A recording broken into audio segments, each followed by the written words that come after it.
listening to Back Your Play with Q on AM 1490 Sports Betting Radio. All right, 13 past the 5 o'clock hour, as we do throughout the NFL season on a Tuesday. We welcome in our very good friend Lloyd Vance, who covers the NFL. Great follow on Twitter as well. And of course, this is Vance's view as we take a deep dive into Week 2. We'll start to look ahead to Week 3 as well. And parity abound already 2 weeks in the books. How are you, my friend? Doing good, Q. We had some exciting games, but you're right. 7 teams 2-0, 7 teams 0-2, and then you have 18 teams at 1-1. So we need to start getting some separation, but it's a good time around the league. Yeah, just when you thought you were going to get some separation, Kansas City loses a tough one to Baltimore. Pittsburgh loses a competitive game to the Raiders. Let me start with that Thursday night debacle because you know how livid I was. If you're ahead for two things, if you're Joe Judge and you preach discipline and you don't have a disciplined team, that's a horrible look. And second of all, I believe they are trying to force feed the ball too much to Saquon Barkley. You get that late turnover. Why not take a couple shots in the end zone there and put the game away? Yeah, Q, they snatched defeat from the jaws of victory. It just, you had to feel for all the Giants fans out there, especially when DeMarcus Lawrence goes off sides after that missed field goal, and then it gives Washington another opportunity. And you knew the next one was going to go through. So, it was a tough loss for them. As you were saying, they're trying to get Saquon back in the mix. Other than that big run, about 40-some yards, he had about 15 yards in the rest of his carry. So, right now, I don't know if he's 100%. Daniel Jones probably looked better running the football than throwing it. He had a touchdown negated by a bad holding call. And this was a tough night for them overall. And the other story of the game is Taylor Heineke. He really stepped up in place of Brian Fitzpatrick, and he was efficient in this game. Yeah, and you mentioned the offsides by Dexter Lawrence. You said, I'll sleep well tonight. I mean, look, at the end of the day, 1-1's much better than 0-2. You just get the sense that the NFC East is going to be another kind of ugly type of division. We thought we figured out a couple of these teams early on. Cincinnati looked good week 1, and then all of a sudden the Bears, who I still think are going to be a horrible, horrible, horrible team, they get the win, and Justin Fields got his first extended look as a pro. Might be a long-term arrangement with the issues with Andy Dalton, but that's, if you're a Bears fan, you needed something to kind of hang your hat on a little bit, and they got a win, and now they've got Cleveland coming up. Yeah, that was a good, solid win for them. And as you were saying, Andy Dalton goes out with the bruise on his knee, and they're really not sure if he's going to be able to play this week. But Justin Fields came in and gave them a spark like we thought he would. And the only thing was he threw a bad interception in that game. But he seems to get on the same page with Mooney. They're running the ball with some efficiency. And let's not forget that defense led by Roquan Smith, who had a pick six in this game that really turned that game around. So, Chicago is a team. We'll see if they keep saying that Dalton's going to be QB1. Right. They have a tough assignment this week going to Cleveland.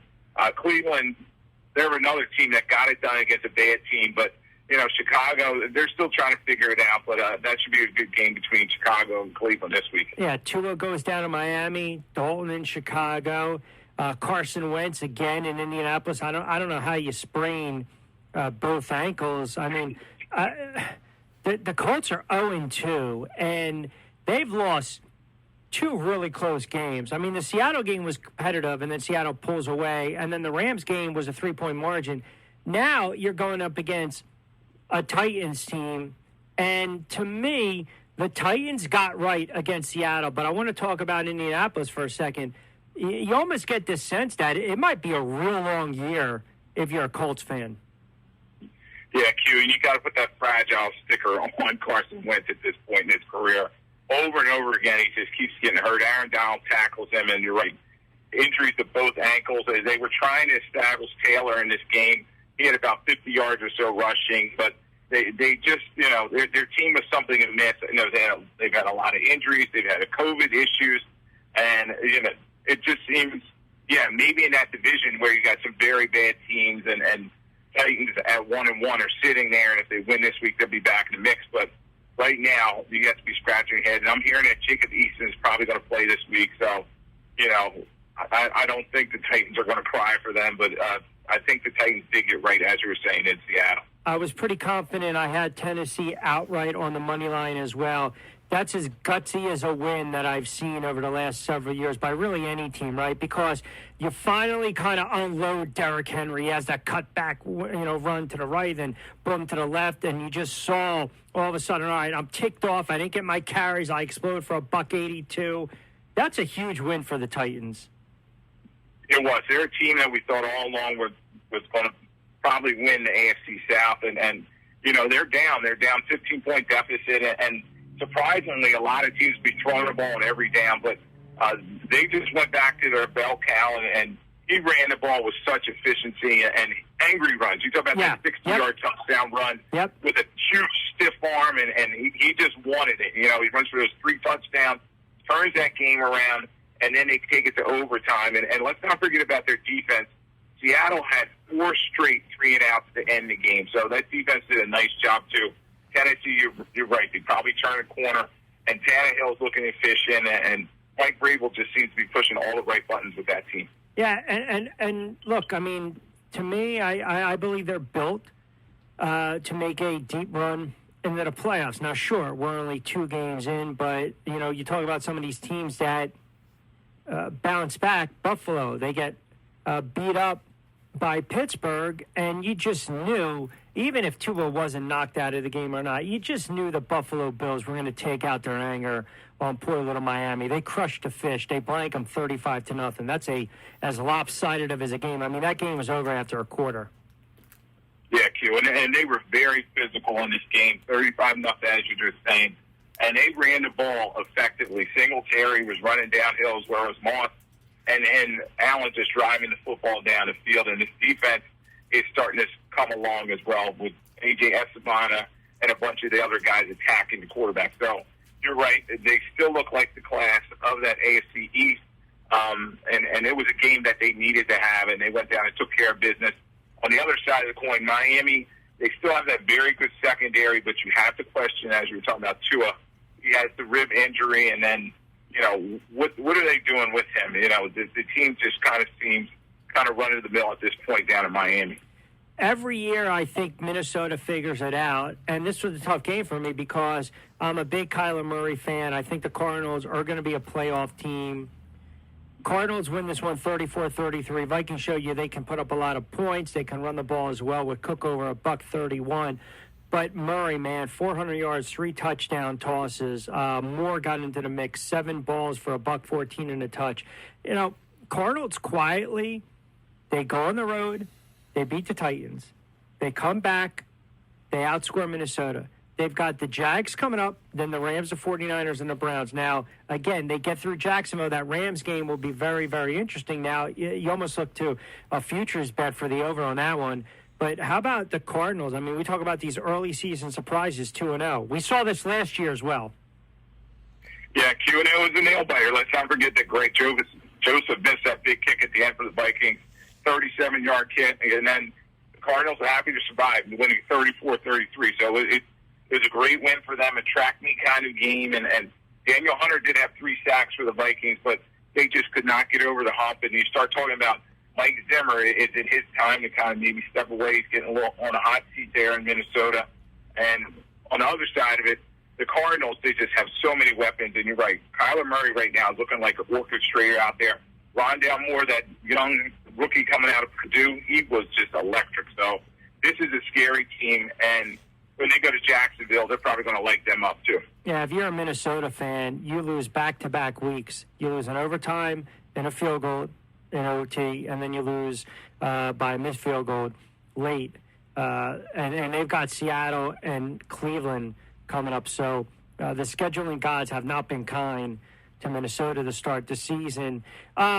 Winston kind of comes back down to reality, but I think the story, one of the early stories of the NFL season to me is Sam Darnold and the way he's been playing with Carolina. Yeah, Carolina, and that's a team that we talked about in our preview, that they really were coming along under Matt Rule, a guy who's just a tough coach and no nonsense, and he's building that team in his image. Hassan Reddick, a guy he brought over from the Cardinals, he's doing a great job in terms of attacking the quarterback and leading that defense. And they're a team that's going to be scary. They may not be able to compete with the Bucs at this point, but they could sneak in there and get one of those late playoff spots, and that was a very good win for them. And then you look at the Saints; they were really affected by COVID, and I think they were just overconfident because they just came out flat in this game, and they didn't really answer the bell. So when you look at the Carolina, this is going to be a huge game for them Thursday. I think they take care of business against a depleted Houston team.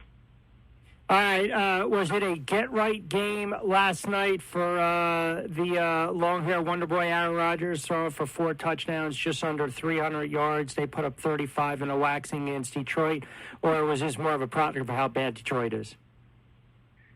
Well, a little both, Q. And at a certain point in this game, they were down, into the second half. And Detroit was putting up a fight. And you're looking at defense for the Packers. They're not getting any heat on a quarterback, and they were making Goff look like a Pro Bowler out there. So, yes, they turned it on late, and Aaron Jones gets the 3 receiving touchdowns and 1 rushing. So he had a very good game. But they need to do more, and in the NFL, everybody's shooting for Aaron Rodgers because, let's face it, he's the MVP, and they want to show that they're the next kid on the block. So Green Bay has a big game. They're going out to San Francisco this week. It's a prove-it-type situation because San Francisco has won 2 in a row, maybe a little ugly, but they're 2-0. You mentioned their defensive front for Green Bay, and you're right. I mean, to me, it's alarming when you don't even post a sack or 2. And right now, through 2 games, I think collectively, as a team, a unit, I don't even think they've had 1 sack of the quarterback. So, look, as the season progresses, right, we kind of hang our hat on these defenses that figure out a way to get to the pass rusher. So it's not always going to be on Aaron Rodgers. It's certainly going to be on that offense as well. All right, a couple things that stood out before we get to some of these games. The last one I wanted to kind of highlight was Baltimore and Kansas City. I mean, that's a really nice win for Baltimore. I did not expect them to win that game. And a lot of the bettors, a lot of sharps were thinking Kansas City was going to blow them out of the water. But that's, you score 12 points in the fourth quarter and you come from behind. And we always get on Lamar Jackson, but his turnovers or interceptions, he can kind of right the ship because of his athleticism. 16 carries, 170 yards, and 2 touchdowns. So it's like we overlook some of the bad plays, but he had 300 and something all-purpose yards with 3 touchdowns. So that was his night the other night. And they were able to run the ball, too, for over 250 yards. Yeah, Q, and the big thing was that Lamar Jackson kept fighting. He was tired of hearing that he was 0-3 against Pat Mahomes and the Chiefs, and he throws that early. He threw 2 interceptions. One of them got returned by for a touchdown by the Honey Badger. So he just stayed the course, and you could see that John Harbaugh believes in him, and particularly that 4th down play that was huge at the end of the game. He said, should we go for it? And he's like, yeah, let's do it. And him and the coach are on the same page, and you're right. The way Greg Roman is dialing up these plays for him, those read options and those run-pass options, he's really hitting on all cylinders again, looking like his former MVP self. And then they really want to establish a run. They don't care that they lost Dobbs and the rest of those other backs. You got Tyson Williams coming in there, a good young running back running downhill, and they're trying to reestablish themselves. So they may have another get-right game going to Detroit this week, but they are looking very dangerous in the AFC North. Week 3 kicks off Carolina against the Texans, 8:20 Thursday Night Football. A lot of high lines this week. Carolina laying 7.5. Buffalo laying 8.5. We don't know what's going to go on with Big Ben with that pec injury right now as it stands. They are laying 3.5 against Cincinnati. Let's go through some of these games. Let's start with 1 o'clock on Sunday. Chargers are on the road against Kansas City, looking to bounce back. Chargers looking to bounce back as well. Can you say they got screwed late by the officials on that touchdown call back? Sure, but this is the NFL. But Kansas City's laying 6.5. The total number is 55.5. Who do you like in this one? Yeah, Q. And going through that, I definitely like the over. But when you look at the Chargers, they got to cut back on their penalties. They had 12 penalties in this game, and they lost to Dallas for 99 yards. So they have to play smarter. A lot of those penalties took points off the board. So I think it's a tough assignment for them. going against the Chiefs team. We talked about them losing in heartbreaking fashion to the Ravens earlier, so they're going to be angry. Pat Mahomes at home, I expect him to make some big plays, but they got to make sure Joey Bosa is blocked. So I think that KC wins this one, and I'll say that they cover that number. I'll tell you one game that I like, the Titans at home against the Colts. I think the Colts, I know you want to talk about adversity and coming back, but it starts and ends with that quarterback. And if he's not out there, they're going to be really a bad football team. And maybe they're already a bad football team going into the season, but the Titans are laying 5. Like, I look at this where I would probably tease it down and say Kansas City, or I just might take the Titans outright. I think Tennessee runs all over them and waxes them. I really do. I like Tennessee in this one. Yeah, Tennessee, they're not big fans of Indianapolis. These two teams are divisional rivals, and they're going to want to put it on them. So 5 points to me is a little low, and I think they can cover that number as well. And the way Derrick Henry's running and the way that the Colts are not stopping anybody, I could see Henry having a big game, and then maybe Julio Jones finally getting on track with some big plays as well. So I think the Titans take control of that division by winning this one. How do you suffer 2 sprained ankles? Aaron Donald, I guess he's superhuman the way he grabs it, but I talked about it earlier. Carson Wentz, he puts himself in bad positions, holding the football too long, plays a lot of hero ball out there, and sometimes he takes big unnecessary hits, and then Aaron Donald, he's finished the job. So we'll see if he's able to play, but some of his teammates didn't look too happy that he didn't want to give it a go. I can tell you this. As soon as I get out of here, I'm grabbing that game, and I'm going to tell you why. Because if they turn around and they announce that it's either Jacob Eason or I think they have a practice squad, the kid that used to play for the Packers, Brent Hundley, that line should shoot up to at least 7.5. So I want to try to grab it right now at 5. Falcons and the Giants. The Falcons are a bad team. The Giants are a bad team. They're retiring Eli's number. Galladay had the explosion with Jason Garrett. Maybe just for 1 week they turn around, they kind of turn back the clock a little bit, and maybe, let Daniel Jones sling it a little more, let Galladay go up for these contested balls. Their defense, maybe it's a get-right game for that defense as well against Matt Ryan and the Falcons, but they're laying 3. Yeah, this is their opportunity at home. So if your home team gets, laying 3, it's basically they're saying they're even, and they're going to have to make sure that they stop Ridley and make sure he's not hitting any big plays. But when I look at the Falcons, they can't do anything right. I know Arthur Smith is coming in as the head coach, and they got Cordero Patterson as their main running back. So there's just not a lot there. And the Giants, as we talked about earlier, probably should have won that game against Washington football team. And their team, I think, at home, maybe they'll get some emotion going. And it's the opportunity. At 0-2, they can get to 1-2, and they'll still be in the mix of an NFC East that we were talking about. It's going to be pretty competitive. Tampa Bay and the Rams, a battle of 2-0 teams. That's going to be the highlight window game at 4:25, national game on Fox. Essentially a pick on Tampa Bay is a 1-point favorite. The total number is 55.5. Brady is Brady, man. I mean, it's just amazing what he does. But I'm starting to see that Tampa Bay defense, right? We always talk about these teams peaking at the right time. Well, early on already, I'm starting to see Tampa Bay. They got linebackers. They got defensive ends. They can get to the football. They can disrupt the quarterback. We're seeing that. You don't have a very, at times, mobile quarterback in Stafford. I still think this could be the game where that pass rush, all of a sudden, boom, comes alive a little bit. Because, again, I get it. It's only 2 games. You're not going to see a ton of sacks from some of these teams, but I'm still waiting for that Tampa Bay defense to ratchet it up. Yeah, Q, you talked about one of my big keys for this game. Whoever can block the best and keep their quarterback clean is going to win this one, because Stafford and Tom Brady, they're more guys that slide around the pocket rather than run, and they're looking for those passing lanes. But, they have some great pass rushers in this game. You talk about Donald and Collins for the Rams, and then JPP and Shaq Barrett on the other side. And you're right, these guys live on the turnover. So it's going to be which team can get the most turnovers is going to win this one. Right now, I'm kind of leaning towards the Rams, the way they've looked so explosive. We saw Cooper Kupp, 9 catches, 163 yards, and 2 touchdowns. They're going to have to keep an eye on him the whole time. But Watch that injury with Darrell Henderson, their running back. He has rib injury, so he'll be a key for this game. Maybe, if anything, you play the over 55.5. Yeah, I like them to smash that. Both these teams can put up points in a hurry, and it wouldn't surprise me. Next thing you know, it's like 30-25 where we blink. You got that Monday night affair. Eagles traveling down to Big D. Again, the loss of Brooks. Graham, still don't know what's going on with Ertz, COVID-19 protocol status up in the air for Monday. Cowboys dealing with some injuries as well, but they showed you they can get back to that ground game a little bit, whether it was Pollard or Zeke. Dak looks really good in the pocket.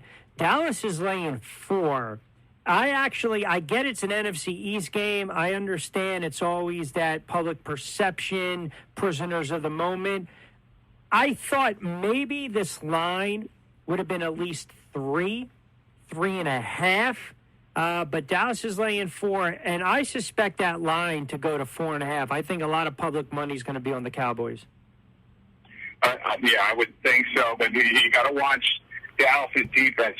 Without Lawrence, who's out for a couple weeks with that bad foot injury, it's going to be interesting to see if they can stop the Eagles' explosive weapons. So, the Eagles up front, as we were talking about, they lost Brandon Brooks. And then on the defensive side, Brandon Graham, that's a big loss for them. Can the Eagles' secondary compete with all these weapons? How about C.D. Lamb and all these other guys running free? Amari Cooper is going to try to give it a go. He has a rib injury as well. So it's going to be an interesting game. Could be a track meet type of game. Maybe look at the over on this one. But if you had to make me pick, I'd probably lean towards Dallas. Who got a game ball this week? Well, you had to give it to Derrick Henry. As we were talking about earlier, just incredible. 35 rushes, 182 yards, 3 TDs, 6 receptions, 55 yards. So he was a leader of this Titans unit that was down, let's not forget, 24-9 at the half, and they had that big comeback. And Lackey, I got to give it to Clyde Edwards-Helaire. He just does not look like the guy that we thought when he was drafted out at LSU. 13 rushes, 46 yards, only 3.5 a carry. And let's not forget that huge fumble when they were about to salt the game away with 1:22 on the clock, and they were deep in Baltimore territory. So Clyde Edwards-Helaire, sorry, but you get Lackey this week. What do you make of the officiating through 2 weeks with these taunting penalties? And it's just throwing the flag to throw the flag. Yeah, these officials, they always seem to get involved at the wrong moment. But then, sometimes it's just so subjective what they decide to flag and what they don't. I was wondering if they were going to flag Lamar when he did that cartwheel into the end zone. So, they definitely need to kind of tone it down, let these guys play. But you don't want guys starting fights or anything out there. There was a spitting incident in the Steelers game. Yeah, that's a good point. I guess my issue is, even say the other night with the Giants, right, with the Lawrence play and some of the roughing the passer, and then we saw it in the Cowboys game with the touchdown call back. We saw it with the hold in the Giants game with the Jones run. We saw it in the Eagles game, some suspect calls. I mean, I get it's never going to be 100%, right? We kind of know that, but I don't like it being subjective. To me, it's like beauty is in the eye of the beholder. So if I think it's there, I'm going to throw the flag. I'm going to call it. I've always had a problem with the inconsistency, right? Because you can call holding every single penalty. Now when I watch a game and there's an incomplete pass, the first thing the announcer says is broken up, no flag, which means, well, maybe they assumed there was going to be a flag because there's always flags. I just don't like how some of these games are decided by the officials where these drives are kept alive, or, it's a BS call on third down, or the guy doesn't touch him, it's ticky-tack, or, the guy's running stride for stride, the ball hits him in the back, but they're saying it's face guarding and shielding, and that's pass interference. I mean, that's football. There are certain things you can't control. I'll tell you what they're cracking down on. The wedge plays on special teams, and I'm also seeing a lot of these penalties called on linemen going down the field, blocking, and helmet to helmet. So what's your thoughts on that? Yeah, and let's not forget, it's early season for these officials as well. But, I would like to see them kind of put their flags in their pocket and let these guys play. And we talked about the Chargers earlier with their 12 penalties. Seattle had 10.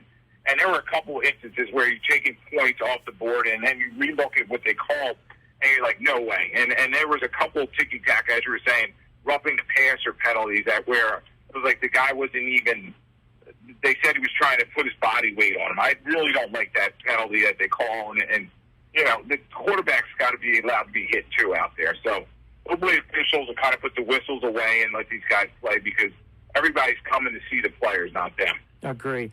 All right, my friend, may all your bets be prosperous. Enjoy the games, and we will talk next Tuesday, pal. Great stuff as always. All right, Q, thanks for having me on. All right, there you have it, our guy, Lloyd Vance. Good stuff. 5:40 quick timeout. Sports Flash Time. We'll come back on the other side.